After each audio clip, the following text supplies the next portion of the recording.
राजा टोआ जाना आलूआ तू बोरी में जना हाथ वाला गावा मोरा चोली में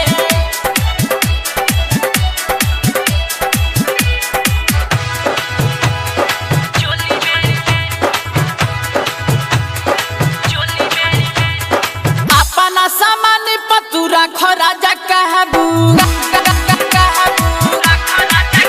अरे अपना सामान पतुरा खराजा कहबू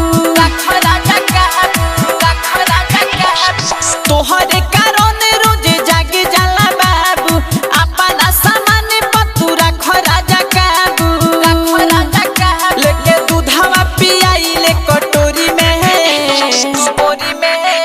राजा टोआ जना आलूआ तू बोरी में जना हाथवा लगावा मोरा चोली में राजा टोआ जना आलूआ तू बोरी में जना हाथवा लगावा मोरा चोली में टोआ जना आलूआ तू बोरी में जना हाथवा लगावा मोरा चोली में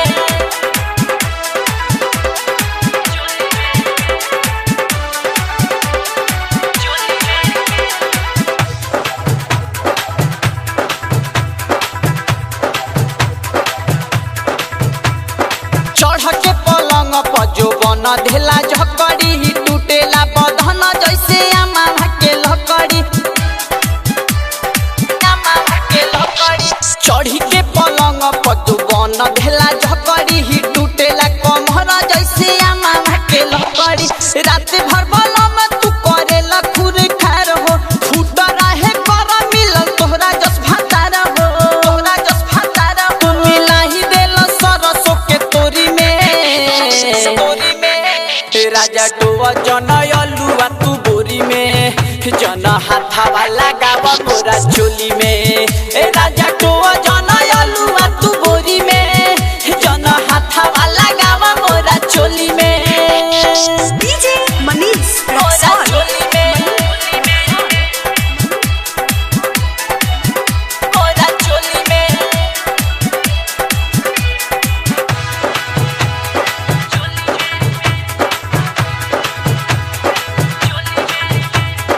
एकरा से निमन रहे राजा नई हर में है देत बड़ा दुख लागे पका भाके घर में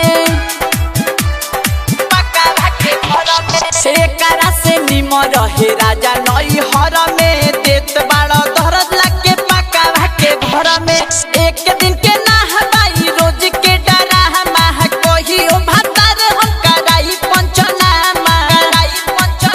ओल्हतार जैसे ओल्हे मुसबेरी में राजा टोआ जना आलूआ तू बोरी में जना हाथवा लगावा मोरा चोली में राजा टोआ जना आलूआ तू बोरी में जना हाथवा लगावा मोरा चोली में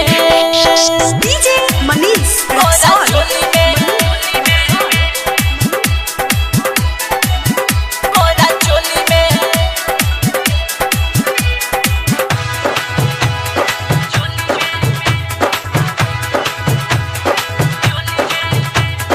दीदिया के मोहरद मिलल बा झकास हो नाम हवे परदीप प्रेमी बेआस हो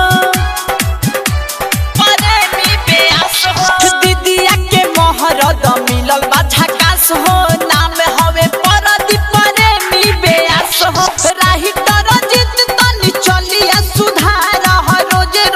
इंजन में मोबिल जन डाल संगे घूमल छोड़ा गिरी बाबा खोली में राजा टोआ जना आलूआ तू बोरी में जना हाथवा लगावा मोरा चोली में राजा टोआ जना आलूआ तू बोरी में जना हाथवा लगावा मोरा चोली में चैलेंज रिकॉर्डिंग स्टूडियो मटर चौक छौड़ा दानो।